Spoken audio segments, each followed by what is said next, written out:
A lei de cotas, que determina que metade das vagas nas instituições públicas de ensino superiores sejam para estudantes que fizeram todo o ensino médio em escolas públicas, completa hoje 10 anos. A lei também reserva parte dessas vagas para candidatos pretos, pardos e indígenas. E durante todos esses anos, apesar de ainda enfrentar resistência no Brasil, houve avanços importantes.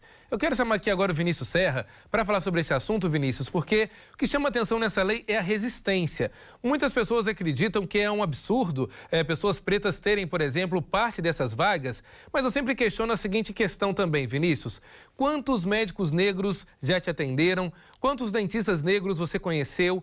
Quantos negros, e realmente nós temos aí a população brasileira que em grande parte é preta, por que essa população então não está nas universidades públicas? São questionamentos importantes porque geralmente quando se fala sobre isso, utiliza-se argumentos que realmente não são válidos diante de uma realidade tão complicada. É aquela questão, né? Problemas difíceis não requerem aí explicações simples. Realmente dependem de uma visão realmente aprofundada e muitos analistas também, especialistas, acreditam que o caminho para a democratização do ensino ainda é longa no país. Vinícius.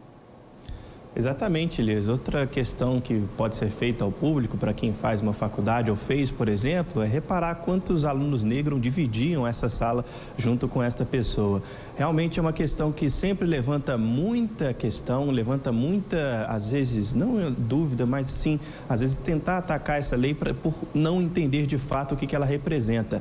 Em 2012 ela foi criada e é só observar como que mudou já a cara do Brasil nas pessoas que frequentam as universidades. É importante entender também se esses 10 anos, essa lei, quando o texto foi publicado, se ele é ainda o suficiente, se ele precisa ser mantido, se ele precisa ser aumentado, porque as políticas públicas mudam, as necessidades do brasileiro mudam também. Então, por isso, esses 10 anos são muito importantes para a lei. A gente fez uma matéria para explicar um pouco mais sobre ela. Vamos ver.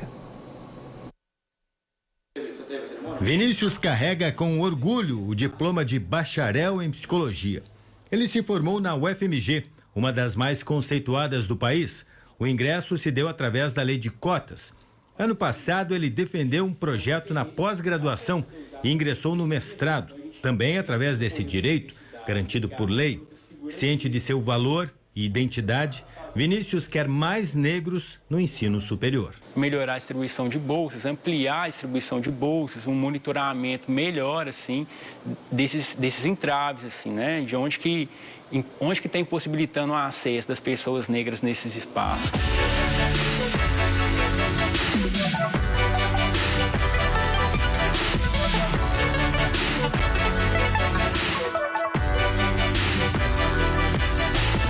A lei de cotas completa hoje 10 anos. Pela legislação, essa política afirmativa deve ser revista uma década após a sua promulgação. Pelo texto original, não há qualquer informação sobre o fim das cotas e tampouco como essa revisão deve ser feita. Há quem rejeite a manutenção das regras e também quem queira adiar o debate. Há um projeto na Câmara para que essa análise ocorra apenas em 2027. Bom, nós ouvimos especialistas no assunto, doutores em educação, professores, advogados e parlamentares. E para a maioria deles é preciso avançar e jamais retroceder às conquistas alcançadas até hoje. Marciano escreveu esse artigo que serviu de base para um documento publicado no Senado.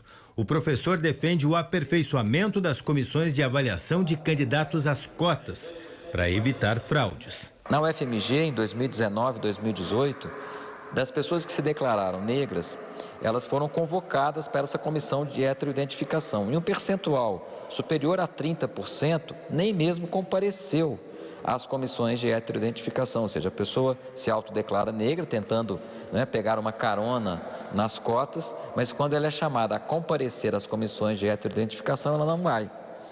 Num sinal de que realmente o índice de fraude é muito grande. Maria Angélica assinou o artigo com Marcílio. Para ela, a lei precisa assegurar a presença de professores e pesquisadores negros, indígenas e deficientes no ensino superior. Nós precisamos ampliar essas possibilidades para além dos discentes. Que os docentes consigam também acessar esse espaço, que pesquisadoras e pesquisadores consigam conviver aprender e dialogar com professores e professoras negras nas universidades públicas. A lei reserva 50% das vagas para alunos que cursaram o ensino médio em escolas públicas, sendo que dentro desse total, metade das vagas deve ficar com os que vêm de famílias que ganham até 1,5 salário mínimo por pessoa. Eu penso que a lei de cotas é uma das leis mais importantes dirigida à população negra no pós-abolição, justamente porque ela possibilita mobilidade social, mas ela possibilita também reverter alguns estereótipos dirigidos à população negra, na medida que a gente pode ter ao longo do tempo médicos negros, advogados negros, engenheiros, médicos indígenas, e isso é muito diferente do que a gente foi acostumado a ver, mesmo nos livros didáticos, nos filmes, nas histórias infantis. Então isso possibilita que a gente veja o Brasil de uma outra forma.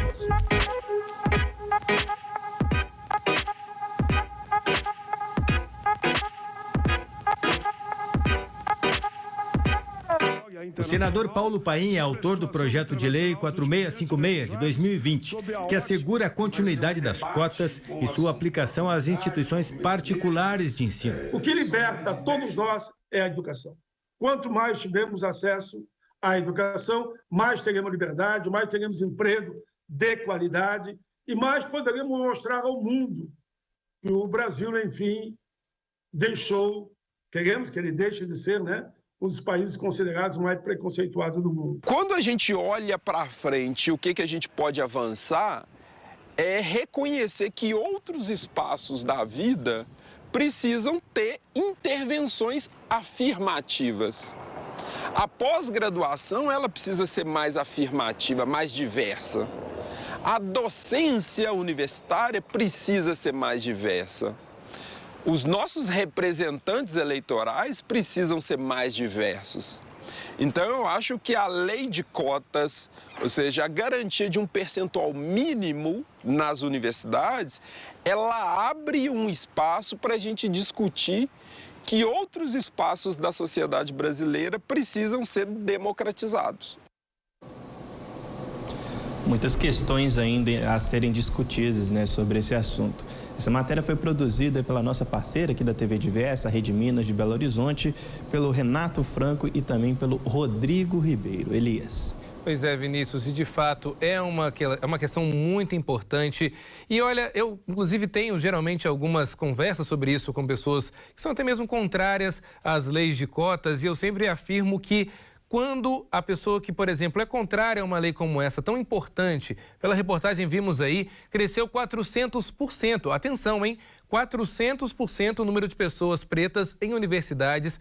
A lei de cotas, ela realmente trouxe para a população uma nova cara. Isso é muito fácil, é só você, por exemplo, ir até uma universidade pública, ir também até uma universidade particular. Afinal de contas, a lei de cotas, ela beneficia também outras áreas que vão além da área pública. Nós temos, por exemplo, outros programas que foram criados nos últimos anos que facilitaram o ingresso de pessoas realmente de periferias, pessoas que são de baixa renda, pessoas que precisam desse espaço. E para muitas pessoas, assim como eu, por exemplo, Vinícius, que não tinham acesso ao ensino superior, em que foram as primeiras pessoas que, através de uma lei tão importante como essa, conseguiram acessar uma universidade pública. E mais uma vez eu digo, se por exemplo houvéssemos aí algum argumento realmente que demonstrasse que essa lei seria um absurdo, como na maioria das vezes algumas pessoas pintam aí durante alguns argumentos, mas não, na verdade você tem um caso ou outro isolado que mostra que realmente a lei tem alguns problemas, que ainda precisa ser reajustada, mas isso não quer dizer que ela não funcione, que ela não seja útil, que ela não seja tão necessária em uma sociedade tão desigual, com tantos problemas sociais.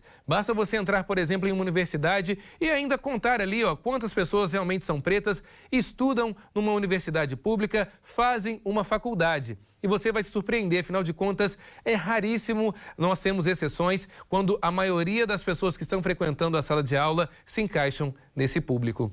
Vinícius, obrigado pelas informações, uma excelente noite para você.